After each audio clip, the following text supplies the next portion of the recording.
The blood-stained letter trembled in Hannah Price's hands as she stood on her porch in the dying light of a Montana sunset in 1879, her world shattered by the news that her brother's body had been stolen after his murder. The letter, delivered by a traveling postman just moments before, contained the brutal details of her younger brother Jacob's death in the mining town of Copper Ridge, shot in the back during a dispute over a claim, and the even more horrifying news that his body had vanished before he could be given a proper burial. Hannah crumpled against the wooden railing, the crisp autumn air unable to cool the heat of her grief.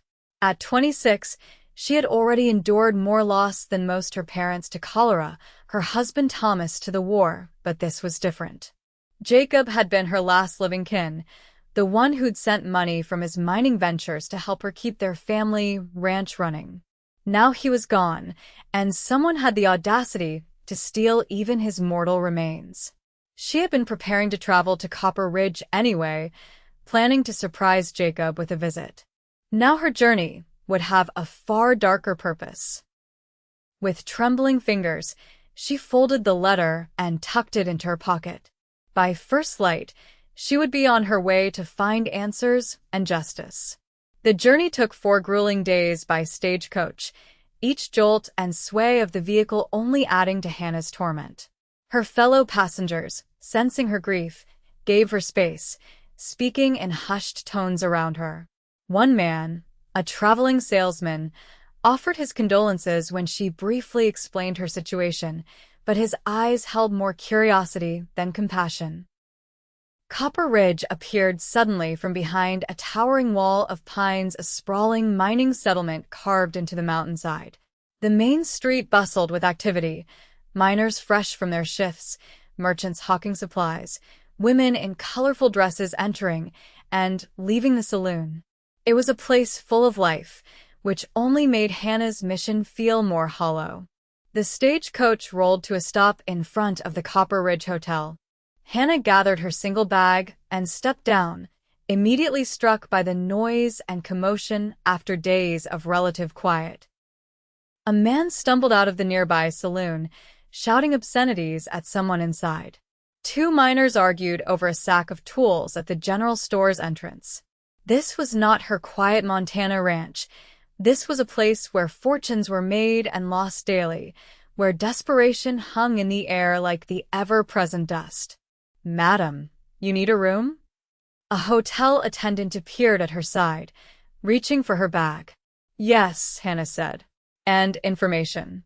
My brother Jacob Price was killed here last week."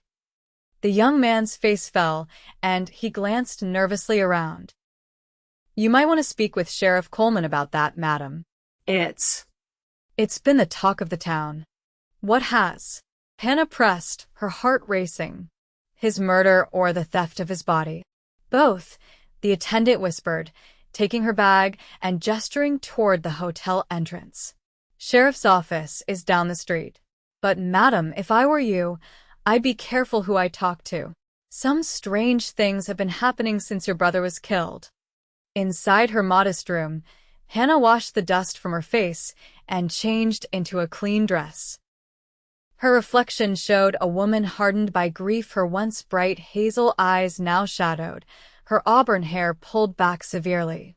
She retrieved her brother's letter from her bag, the last one he'd sent, full of excitement about his claim and plans to visit her soon. The paper was worn from repeated reading, but she needed its strength now more than ever. The sheriff's office was a small wooden building with a single cell visible through the front window. A heavy-set man with a graying mustache sat behind a desk, scribbling in a ledger. He looked up when Hannah entered, his expression shifting from annoyance to curiosity. "Sheriff Coleman?" Hannah asked, her voice steadier than she felt. "That's me. What can I do for you, madam?" "My name is Hannah Price. Jacob Price was my brother." The sheriff's face darkened, and he slowly rose to his feet. "Miss Price, I'm sorry for your loss. Please have a seat." He gestured to a chair in front of his desk. Hannah remained standing. "I want to know what happened to my brother, both his murder and what happened to his body afterward." Coleman sighed heavily, running a hand through his thinning hair. "It's a nasty business, Miss Price. Your brother was shot in the back up at his claim. We found him the next morning when his partner, Bill Morgan, came to town in a panic saying Jacob hadn't returned to their camp." "And his body?" Hannah's voice cracked despite her efforts. "We brought him to the undertaker's. Doc Simmons examined him, determined he'd been shot with a Winchester rifle at close range. The undertaker was preparing him for burial when—" The sheriff paused, looking uncomfortable. "When someone broke in during the night and took the body. We've been searching, but—" "Who would do such a thing?" Hannah demanded, her composure finally breaking. "Who killed my brother, and why would they steal his body? As to who killed him, we have our suspicions. There's a man named Randall Blackfield who's been trying to claim the whole mountain for himself. He and his men have been running small miners off their claims for months. Your brother refused to sell." The sheriff lowered his voice. "As for the body, folks are saying it's because of what Jacob found in that mine of his." "What did he find?" Hannah leaned forward, her heart pounding. "Gold, Miss Price. A rich vein. But there's rumors it wasn't just gold. Some say he found something else, something Blackfield wants badly enough to kill for. But I can't prove any of it." The sheriff stood again. "I've got men looking for Blackfield, but he's disappeared into the mountains. And without your brother's body, proving murder will be difficult." Hannah felt the room spin slightly. "I want to see his claim. I want to see where it happened." "That's not advisable, madam. It's dangerous country, especially with Blackfield and his men possibly still up there." "I didn't ask if it was advisable, Sheriff. I need to see it." Coleman's expression hardened. "I can't spare a deputy to escort you, Miss Price. And I strongly recommend against going alone." "Then I'll find someone who will take me," Hannah said, turning to leave. "Miss Price," the sheriff called after her, "be careful who you trust in this town. Blackfield has friends here, people on his payroll." Hannah nodded and stepped back into the bustling street, the weight of her grief now compounded by a terrible certainty. Her brother's death and the theft of his body were connected to whatever he'd found in that mine. She needed answers, and she needed someone who knew the mountains, someone who wasn't afraid of Randall Blackfield. The saloon seemed the most likely place to find such a person. Hannah hesitated only briefly before pushing through the batwing doors into the smoky interior of the Silver Dollar Saloon. Conversations momentarily halted as heads turned toward her. A properly dressed woman was an uncommon sight in such an establishment. She straightened her shoulders and approached the bar. "I'm looking to hire a guide," she announced to the bartender, a man with an impressive handlebar mustache. "Someone who knows the mining claims in these mountains." The bartender raised an eyebrow. "What for, madam?" "My business is my own," Hannah replied firmly. "But I'm willing to pay well." A few men chuckled, and one called out, "I'll take you anywhere you want to go, darlin'," followed by more laughter. Hannah ignored them, keeping her gaze fixed on the bartender. He seemed about to respond when a quiet voice spoke from the corner of the room. "I know those mountains better than anyone." Hannah turned to find a man sitting alone at a table, nursing a glass of whiskey. He was lean and weathered, with dark hair that curled slightly beneath his hat and several days' worth of stubble on his jaw. His clothes were worn but clean, a simple shirt, vest, and denim trousers, with a revolver holstered at his hip. But it was his eyes that caught her attention, a startling blue that seemed to cut through the haze of the saloon. "And you are?" Hannah asked. "Miles Northwood," he replied, setting down his glass. "I worked claims all over these parts for 8 years. Now I guide, hunt, and track. For the right price." Something in his voice, a quiet confidence, perhaps made Hannah approach his table. "My name is Hannah Price.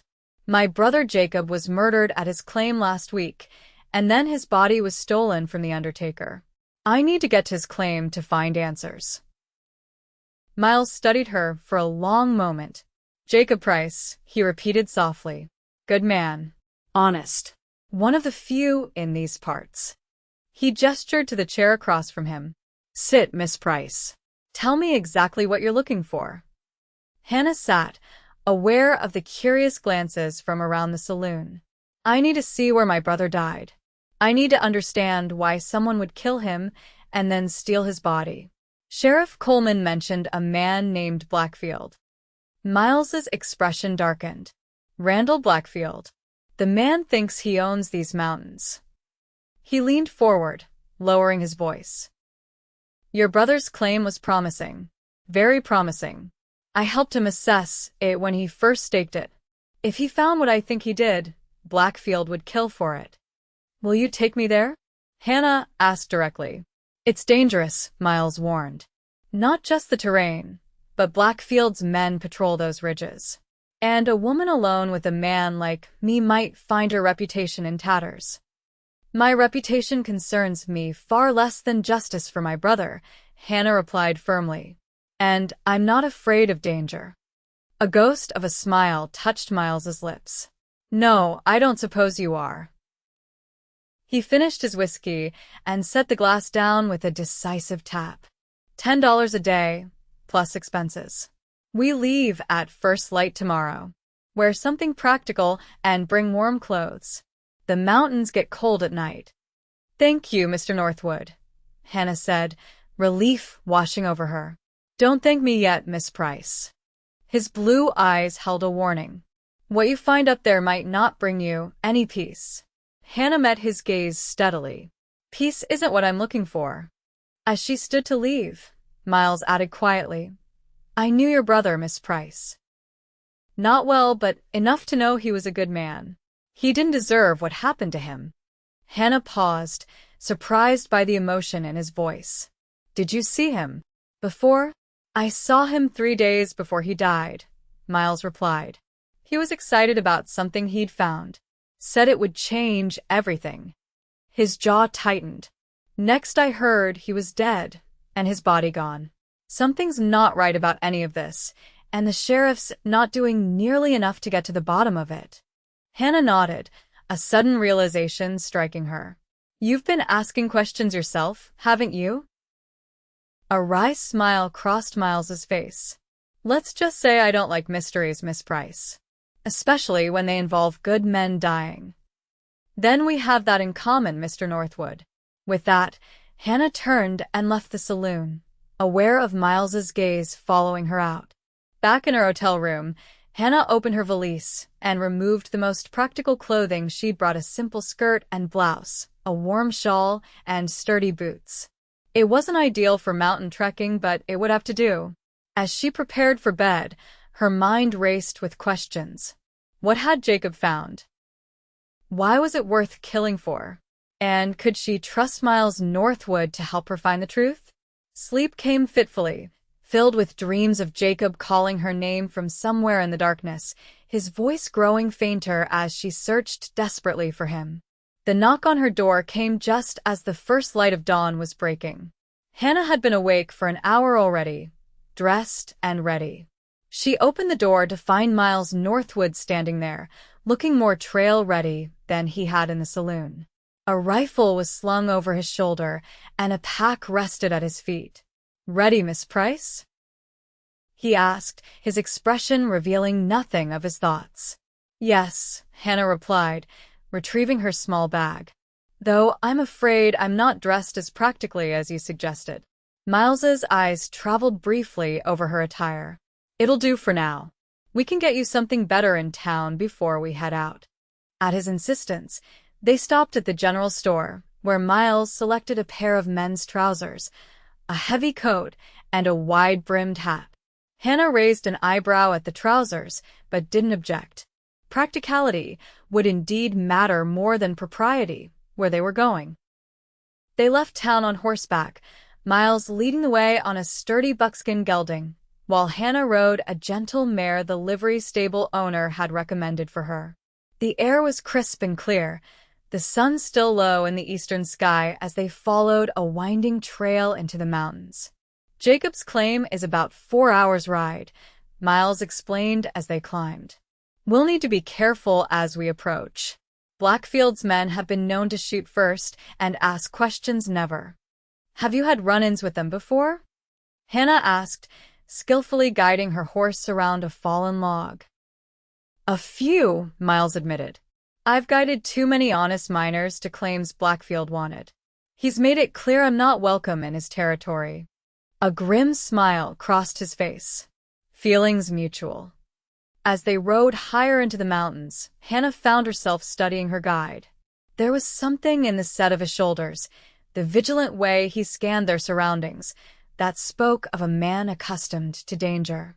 Yet he handled her questions with patience, explaining the landscape, pointing out landmarks, telling her which veins in the mountainside might indicate valuable minerals. How did you come to know so much about mining? Hannah asked during a brief rest to water the horses. Miles took a drink from his canteen before answering. My father was a miner in California. Taught me everything he knew before the dust took his lungs. His expression grew distant. I came east after he died, tried my hand at various claims. Did all right, but never struck it rich. Found I preferred helping others find their fortunes. And what about family? Hannah ventured, curious about this solitary man. A shadow crossed Miles's face. Lost my mother young. Never married. He secured his canteen and mounted his horse in one fluid motion. We should keep moving if we want to reach the claim by midday. They continued in relative silence, the only sounds the steady clop of hooves on the rocky trail and the occasional cry of a hawk overhead.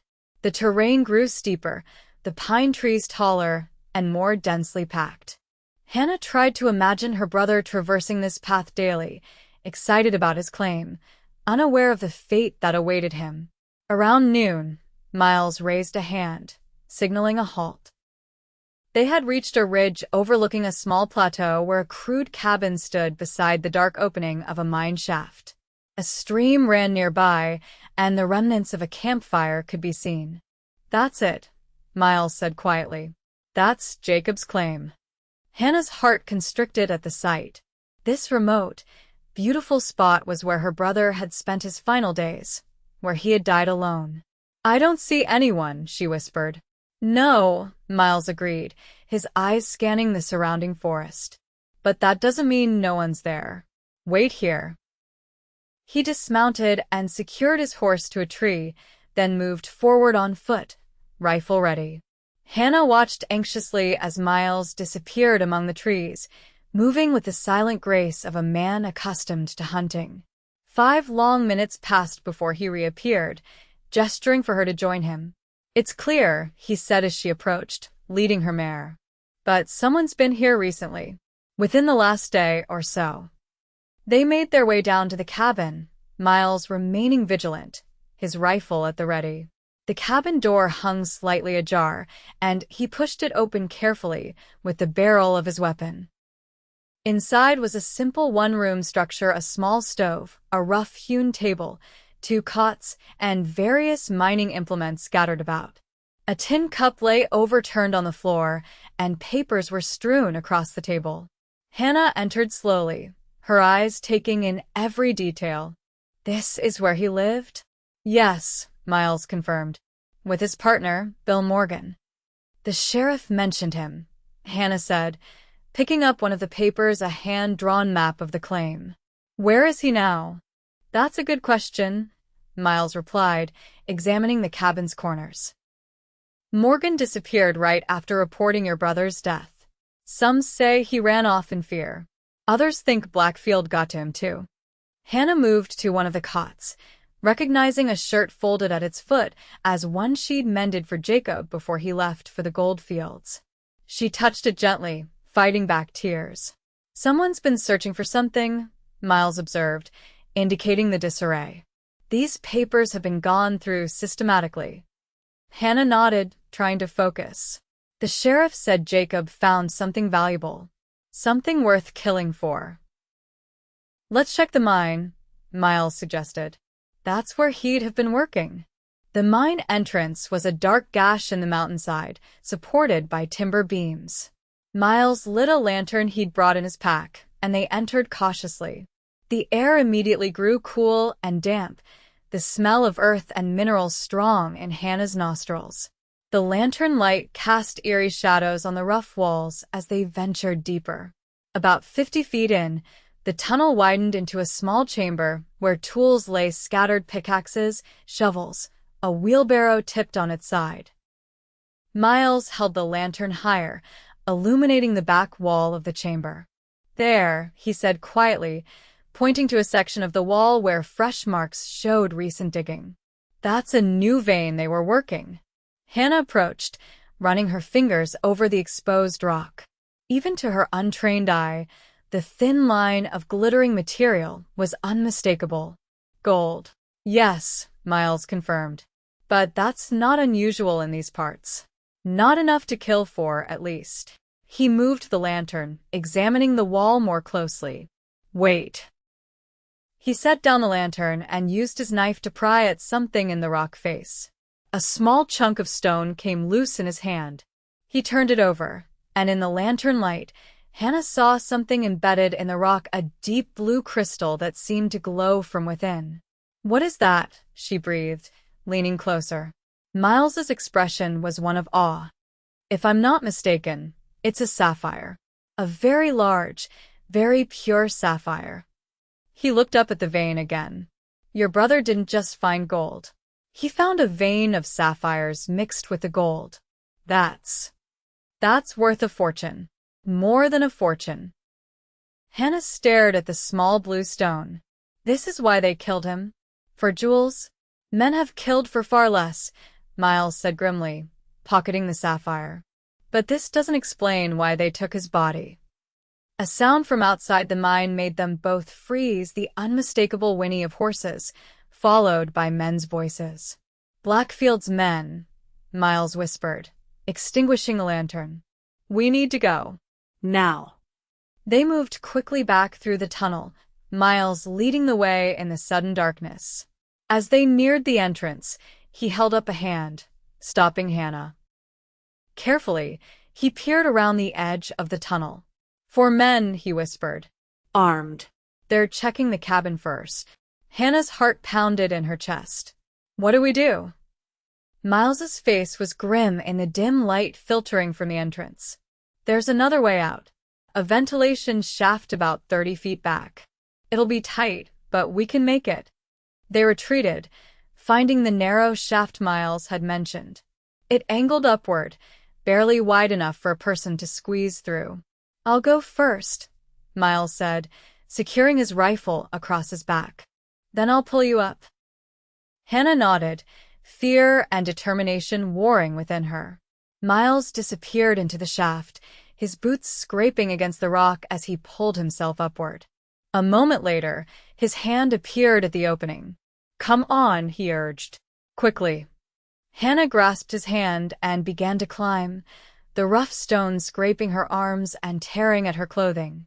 She bit her lip to keep from crying out as a sharp edge cut into her palm. After what seemed an eternity, she emerged onto a small ledge higher up the mountainside, gasping for breath. Miles pulled her to her feet and led her through the trees, away from the mine. "Our horses are on the other side," he whispered. "We'll have to circle around." They moved as silently as possible through the underbrush, freezing whenever a voice carried to them from below. Hannah could see the men, now rough-looking fellows with bandanas covering the lower halves of their faces, rifles in hand, as they searched the area. "Where are the horses?" one called. "They must have been on mounts." "Check the ridge," another ordered. "They can't have gone far." Miles cursed under his breath. "They're going to find our trail. We need to move faster." They half ran through the forest, trying to stay low and quiet while making speed. Hannah's heart hammered in her chest, her lungs burning with exertion. Finally, they reached the spot where they'd left their horses only to find them gone. "They've taken them," Hannah gasped, despair washing over her. Miles surveyed the area quickly, his expression tense. "No, they've spooked. See the broken branch?" Something startled them. He pointed to tracks leading away from the tree. "They've run, but not far." Horses like those won't leave good grazing. He whistled softly, a peculiar three-note call. To Hannah's amazement, after a moment, an answering whinny came from beyond a nearby thicket. Miles whistled again, and his buckskin appeared, followed by Hannah's mare. "That's incredible," Hannah breathed as Miles quickly untied their packs from the saddles. "Old hunting trick," Miles explained, handing Hannah her bag. "But we can't ride yet, too noisy. We need to lead them until we're well away from here." They moved as quickly as they dared through the forest, leading the horses, stopping frequently to listen for pursuers. The sun began to sink toward the horizon, casting long shadows between the trees. Hannah's legs ached, and her cut palm throbbed painfully, but fear kept her moving. As twilight deepened, Miles finally called a halt in a small, sheltered hollow beside a trickling stream. "We should be safe to rest here," he said, helping Hannah sit on a fallen log. "Let me see your hand." Hannah extended her injured palm, wincing as Miles gently examined the cut. "It's not deep," he said, reaching for his canteen. "But we should clean it." He poured water over the wound, then tore a strip from his own bandana to bind it. His fingers were surprisingly gentle for such a weathered man, and Hannah found herself studying his face as he worked the lines at the corners of his eyes, the set of his jaw, the careful concentration in his expression. "Thank you," she said softly when he finished. "For everything. I'd be lost without your help." Miles glanced up, their eyes meeting briefly before he looked away. "Don't thank me yet. We're still in danger, and we haven't found what happened to your brother's body. But we know why he was killed," Hannah pointed out. "Those sapphires."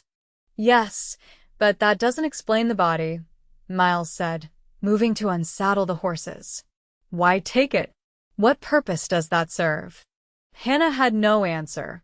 She watched as Miles efficiently set up a small camp, careful not to make a fire that might attract attention.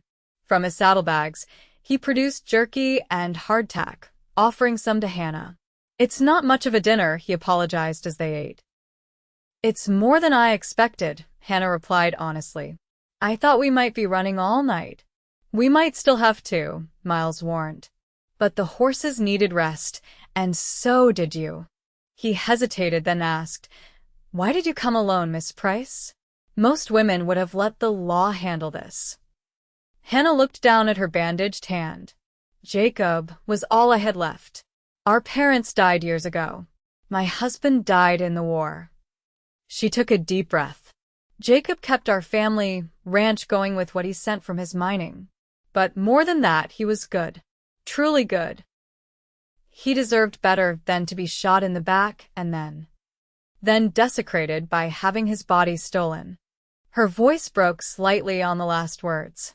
Miles was quiet for a moment. "I'm sorry," he finally said. "Truly. No one deserves that."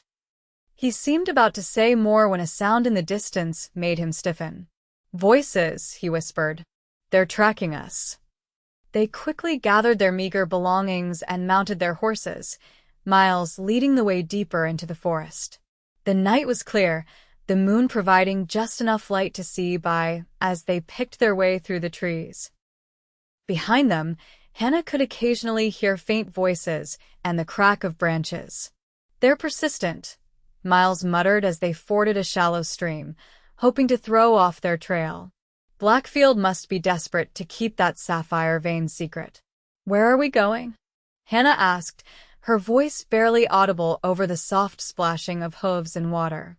"There's an old trapper's cabin about 2 hours from here," Miles replied. "Not many people know about it. We should be safe there until morning." The cabin, when they finally reached it, was little more than a dilapidated shack nestled against a rocky outcropping. But it had 4 walls, a roof, and a door that could be barricaded, which was all that mattered at the moment. Miles insisted on taking the first watch while Hannah tried to rest on a pile of musty furs in the corner. Despite her exhaustion, sleep eluded her. Every creak of the cabin's timbers, every rustle in the forest outside had her tensing, expecting Blackfield's men to burst through the door. You should sleep, Miles said softly from his position by the window. I'll wake you if there's trouble. I can't, Hannah admitted. Too many thoughts. Too many questions. Miles nodded in understanding. After a moment, he said, I've been thinking about your brother's body. There's only one reason I can think of to take it. What's that? Hannah asked, sitting up. To hide evidence, Miles replied grimly. If Jacob wasn't just shot in the back. If he was tortured first, made to reveal the location of the sapphires. Hannah felt sick at the thought. You think they did that to him? I don't know, Miles admitted. But it would explain why they'd risk stealing his body from town. If the doctor had examined him more closely. Hannah closed her eyes, fighting back tears. The image of her gentle brother suffering at the hands of brutal men was almost too much to bear. I'm sorry, Miles said, regret in his voice. I shouldn't have. No, Hannah interrupted. I need to know. No matter how painful, I need the truth. Miles studied her for a long moment, respect evident in his gaze. You're a remarkable woman, Hannah Price. It was the first time he'd used her first name, and something in the way he said it made Hannah's heart flutter despite their dire circumstances. And you're a good man, Miles Northwood. Better than you let on, I think. A ghost of a smile touched his lips. Don't be too sure of that. I've made my share of mistakes. Haven't we all? Hannah murmured. They fell into a companionable silence, the night deepening around them. Eventually, exhaustion overcame Hannah's racing mind, and she drifted into a fitful sleep. She woke to Miles gently shaking her shoulder. Daylight filtered through the cabin's small window, and the birds were beginning their morning chorus. No sign of pursuit, Miles reported. I think we lost them in the night, but we should move soon. As they prepared to leave, Miles outlined his plan. We need to find Bill Morgan, your brother's partner. If anyone knows what Jacob found, or what really happened to him, it would be Morgan. The sheriff said he disappeared. Hannah reminded him. People in these mountains don't just disappear without a trace, Miles replied, checking his rifle. Someone will have seen him. We'll start in Trinity Gulch. It's a small settlement about half a day's ride from here. If Morgan was running scared, that's where he'd go to ground. Trinity Gulch proved to be little more than a collection of rough buildings huddled in a narrow valley, a general store, a saloon, a blacksmith, and a scattering of cabins. The residents eyed them suspiciously as they rode in, hands never far from weapons. Friendly place, Hannah remarked dryly. These aren't friendly times, Miles responded. Stay close to me. They dismounted in front of the saloon, and Miles tied their horses to the hitching post. We'll start here. In places like this, the saloon is where information flows. Inside, the saloon was dim and smoky despite the early hour. Half a dozen men nursed drinks at scattered tables, while a haggard-looking woman served behind the bar. Conversation stopped as Hannah and Miles entered, hostile eyes following their movement. Miles approached the bar, his posture relaxed but alert. 2 coffees, he told the woman. And some information if you're selling that too. The woman raised an eyebrow. Coffees 5 cents each. Information depends on what you're asking. Looking for a man named Bill Morgan, Miles said, placing a silver dollar on the counter. Mining partner of Jacob Price. Might have come through here about a week ago. The woman's eyes flickered briefly to the coin, then to Hannah, clearly recognizing the family name. Don't know any Morgan, she said flatly, pushing the dollar back. And we don't want trouble from Blackfield's crew. We're not looking to make trouble, Hannah interjected. Jacob was my brother. He was murdered, and his partner might know why. A tense silence followed her words. Finally, an older man at a corner table cleared his throat. The Morgan fella did come through, he said, ignoring the warning glances from others. Spooked bad. Said he was heading for Canada, wanted nothing to do with what happened at that claim. Miles turned toward the man. Did he say what happened? What they found? The old man shook his head. Not in so many words. But he was carrying something wrapped in oilcloth. Guarded it like it was his firstborn. He took a sip of his drink. And he said something strange before he left. Said they took his body, but they won't take his discovery. Hannah gasped. They took his body, she repeated. Those were the exact words in the letter I received about Jacob. The old man nodded. Morgan wasn't making much sense by then. He'd been drinking heavy. Last I saw, he was heading north on the mountain trail. When was this? Miles pressed. 5 days back, the man replied. Just after sundown. Miles tossed him the silver dollar. Much obliged. To the woman behind the bar, he added, We'll take that coffee to go, if you don't mind. Outside, Miles led Hannah to a quiet spot beside the blacksmith shop. Morgan's alive, he said in a low voice. And he's got something from the claim, something valuable enough to make him run. Evidence about who killed Jacob? Hannah suggested. Maybe, Miles agreed. Or a sample of the sapphires. Either way, he's our best lead. But he's heading for Canada, Hannah pointed out. We'll never catch him. Miles shook his head. He's on foot, probably avoiding the main trails. And the northern route from here goes through Widow's Pass. It's treacherous this time of year. He'll be moving slowly. If we ride hard, we might catch him before he reaches the border. They obtained fresh supplies from the general store, proper trail clothing for Hannah, ammunition for Miles's rifle, dried food, and blankets. The storekeeper, less hostile than the saloon crowd, confirmed the old man's story about Morgan and added that the fleeing miner had seemed injured, favoring his left side as he walked. By midday, they were on the trail again, pushing their horses at a pace that ate up the miles without exhausting the animals. The terrain grew more rugged as they climbed higher into the mountains, the trail narrowing to a treacherous path with steep drops on one side. Widow's Pass is named for all the women it's made widows, Miles explained grimly as they approached a particularly narrow section. One misstep, and it's a 1,000-foot drop to the rocks below. Hannah swallowed hard but kept her mare steady, trusting the sure-footed animal to find safe footing. They rode in tense silence for hours, the wind growing colder as they climbed higher. By late afternoon, clouds had gathered, dark and threatening. Storm coming, Miles observed, glancing at the sky. We need shelter before it hits. They found it in the form of a shallow cave set back from the trail, just deep enough to keep them and the horses dry. Miles worked quickly to gather firewood before the rain began, while Hannah arranged their supplies. The storm broke just as they finished, rain lashing down in heavy sheets that obscured the view beyond the cave entrance. Thunder rolled across the mountains, and lightning illuminated the stark landscape in brief, brilliant flashes. Miles built a small fire near the cave entrance, where the smoke could escape without filling their shelter. Hannah huddled close to the flames, grateful for their warmth as the temperature dropped with the storm.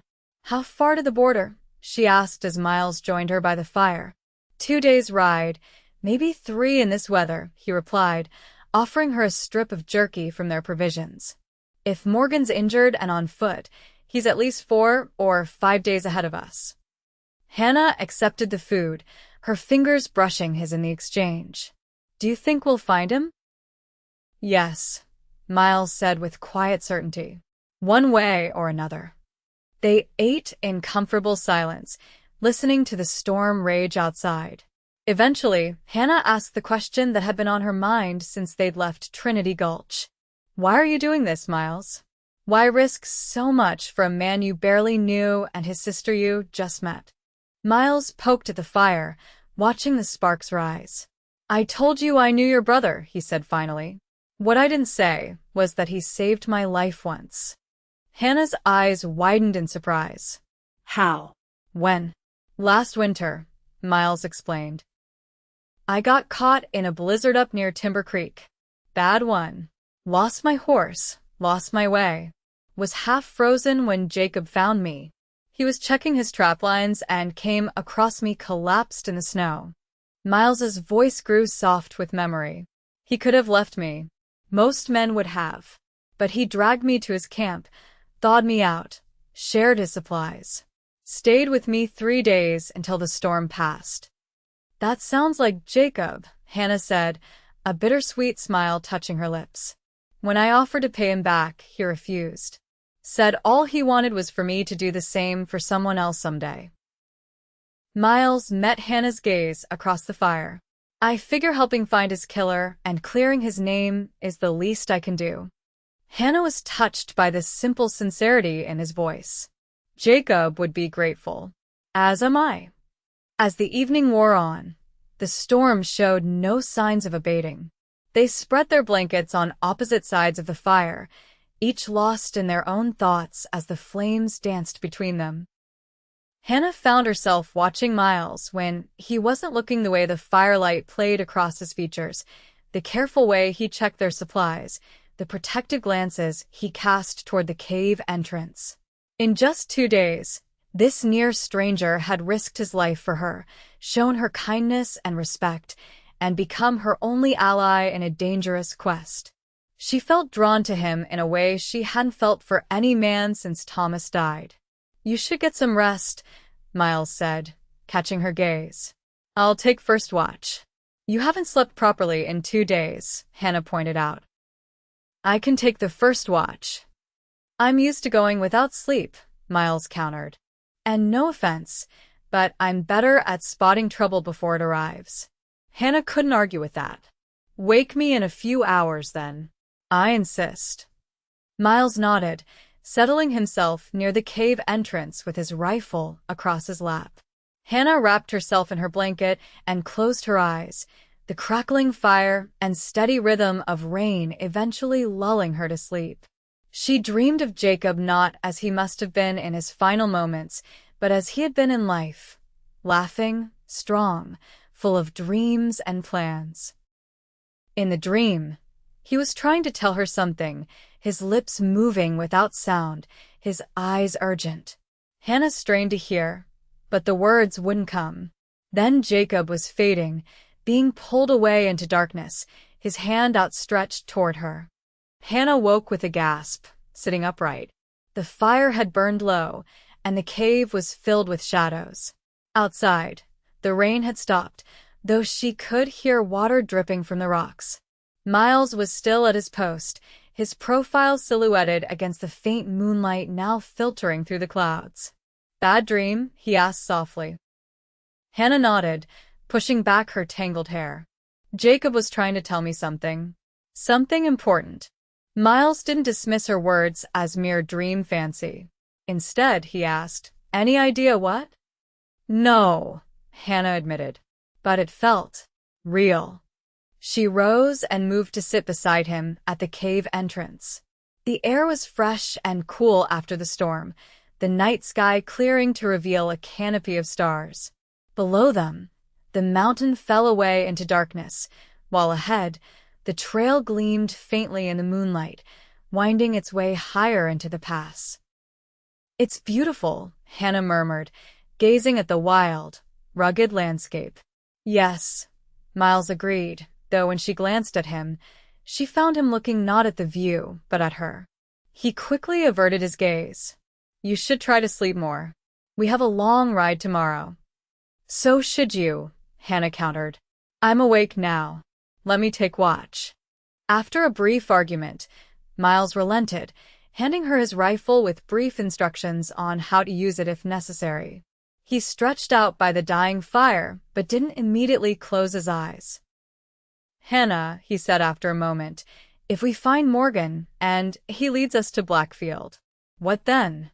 It was a question she'd been avoiding. Justice, she replied. Somehow. Justice out here isn't like in the towns, Miles warned. There's no judge, no jury. Just men with guns making their own law. Then we'll bring Blackfield back to Copper Ridge, Hannah said firmly. Let the law deal with him there. Miles didn't respond, but his expression suggested he doubted the simplicity of her plan. Eventually, he closed his eyes, his breathing gradually deepening into sleep. Hannah watched over him for a time, noting how the hard lines of his face softened in rest. Then she turned her attention to their surroundings, rifle ready, determined to be as vigilant a guard as he had been. The night passed without incident, and dawn found them back on the trail, pushing northward through Widow's Pass. The storm had left the path muddy and treacherous in places, forcing them to proceed more carefully than Hannah would have liked. "We're losing time," she fretted as they navigated a particularly slippery stretch.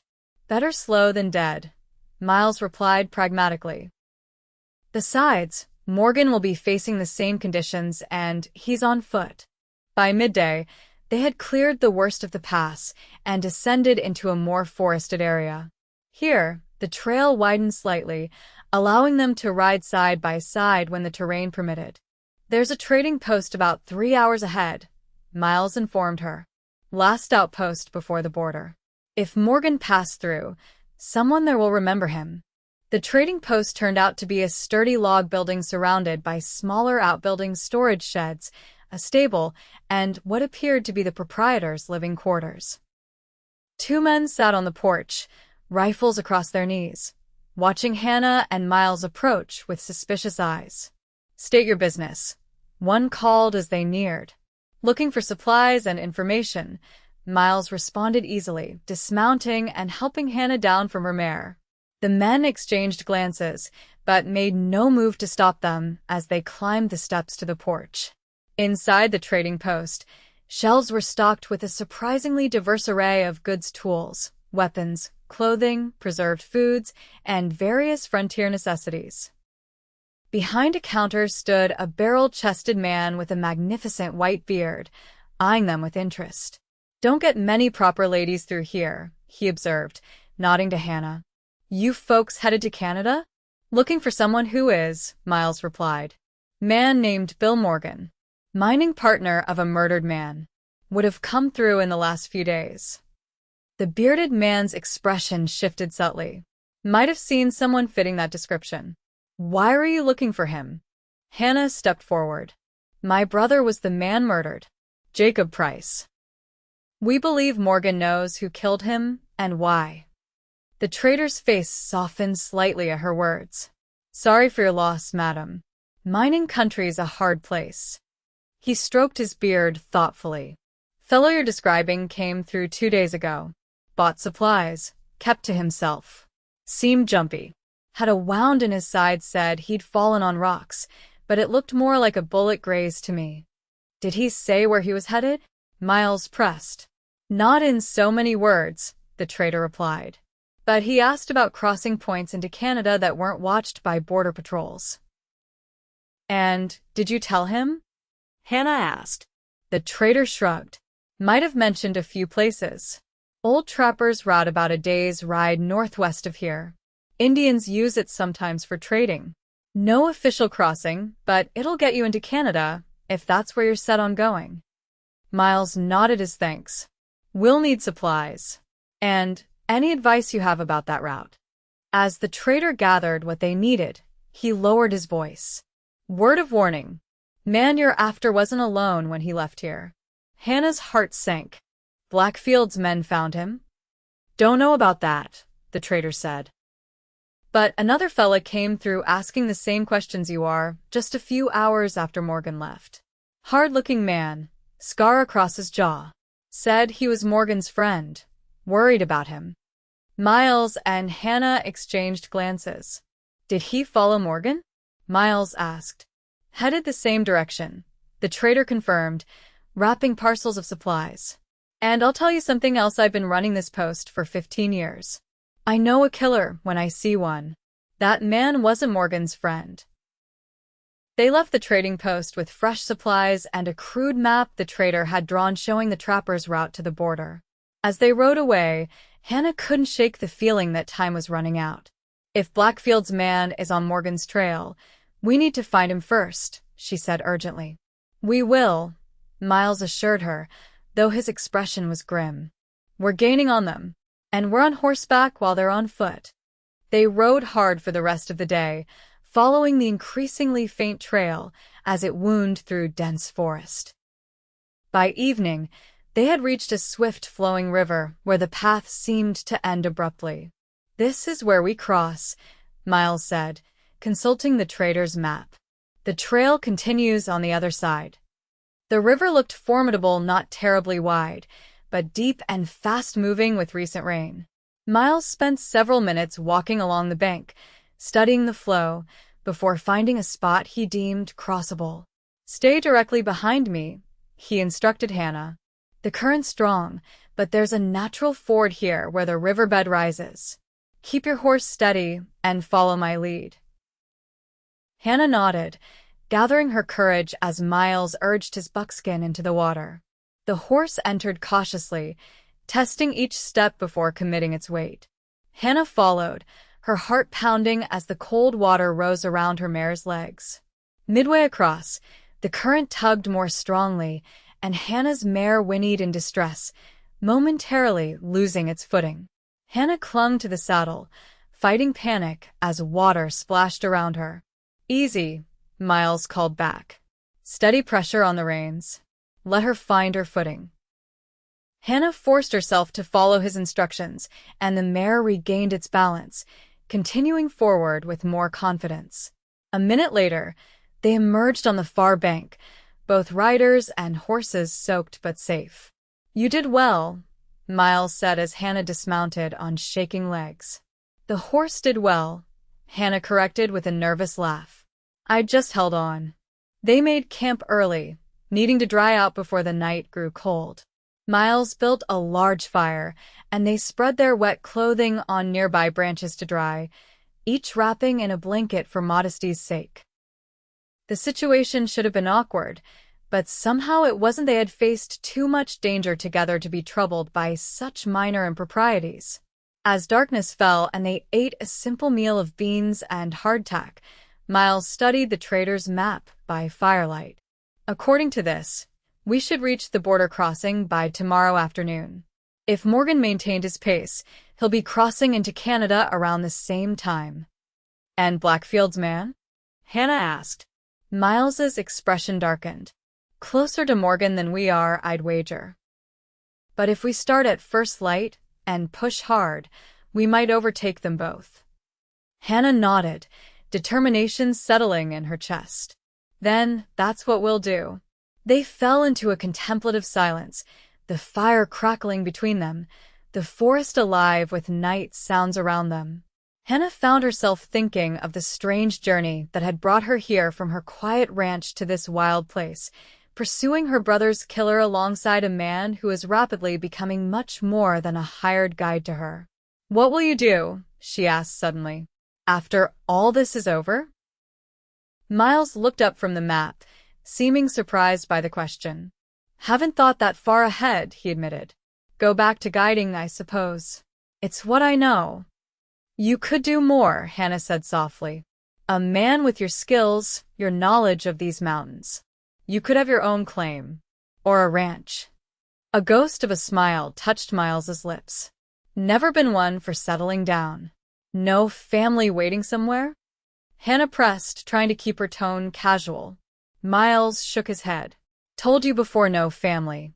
He hesitated, then added, "What about you? You'll go back to your ranch?" "I suppose so," Hannah replied, though the prospect suddenly seemed less appealing than it once had. "It's all I have left." "Running a ranch alone isn't easy," Miles observed. "No," Hannah agreed. "But I'm stronger than I look." Miles's gaze lingered on her face. "That I believe," he said quietly. Something in his voice made Hannah's heart quicken. She looked away, busying herself with rearranging her nearly dry clothing. "We should rest," she suggested. "If we're to start at first light." Miles nodded, dousing the map in the corner of his blanket. "I'll take first watch again." "Wake me for the second," Hannah insisted. "You need rest too." This time, Miles didn't argue. Hannah settled into her blanket, watching through half-closed eyes as Miles positioned himself with his back against a tree, rifle across his lap, gaze fixed on the darkness beyond their camp. Despite her exhaustion, sleep was slow to come, her mind too full of the day ahead and the man keeping watch over her. Dawn broke clear and cold, a fine mist rising from the damp forest floor as they broke camp and saddled the horses. They ate a hurried breakfast of dried fruit and jerky, then set off on what they hoped would be the final leg of their journey. The trail grew increasingly faint as they pressed northward, at times disappearing entirely, forcing Miles to rely on the trader's map and his own tracking skills. By mid-morning, they came across the cold ashes of a campfire. Miles dismounted to examine it, crouching to run his fingers through the ash. "Recent," he concluded. "Last night, I'd say. And look here," he pointed to a dark stain on a nearby rock. "Blood." "Not much, but fresh." Morgan's wound. Hannah guessed, her heart racing. "How far ahead are they?" "Few hours, no more," Miles replied, remounting his horse. "And there were 2 camps here. See the different boot prints?" Morgan camped first, then Blackfield's man came later, probably watching him from the trees. They rode harder now, the horses sensing their urgency and responding with renewed energy. The terrain began to change, the forest thinning as they climbed higher, until they emerged onto a rocky plateau with a breathtaking view of the mountains stretching northward. "Canada's just beyond that ridge," Miles said, pointing to a distant line of peaks. "The crossing is in a pass between those 2 tallest mountains." As they crossed the plateau, Miles suddenly reined in his horse, raising a hand for Hannah to do the same. He pointed silently to the ground ahead of them. Fresh tracks marked the dusty earth, 2 sets of footprints, one moving more heavily than the other, as if the person was injured or carrying a burden. "They're close," Miles whispered. "Very close." They dismounted and led their horses off the trail, tethering them securely behind a cluster of boulders. Miles retrieved his rifle and checked that it was loaded, then handed Hannah his revolver. "Stay behind me," he instructed. "And if anything happens, don't hesitate to use this." Hannah took the weapon, its weight unfamiliar but oddly reassuring in her hand. She had fired a revolver before her husband had taught her for protection during his absences, but she had never pointed one at another human being. They followed the tracks on foot, moving as silently as possible across the rocky ground. The trail led toward a narrow defile between towering rock formations, a natural bottleneck where the border crossing presumably lay. As they approached, a single gunshot echoed across the plateau. Miles immediately pulled Hannah down behind a boulder, his body shielding hers as they both scanned for the source of the shot. A moment later, a man's voice carried to them, raised in anger. "Where is it, Morgan? Last chance before I finish what we started at the mine."